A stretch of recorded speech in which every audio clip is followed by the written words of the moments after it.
Hey everyone, and welcome back to the channel. In this video, we'll be learning how to calculate the employment rate. With that said, let's get into it.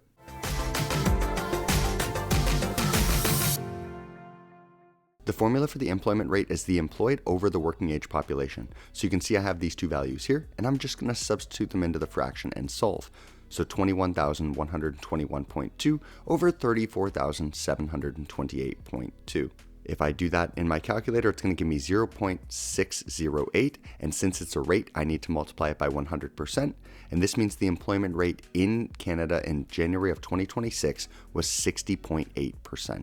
We hope that you found this video helpful, and if you did, let us know by liking the video, subscribing to the channel, and of course, let us know in the comments what sort of economic topics or homework questions you'd like to see us cover in the future. Thanks for watching this video, and we'll catch you in the next.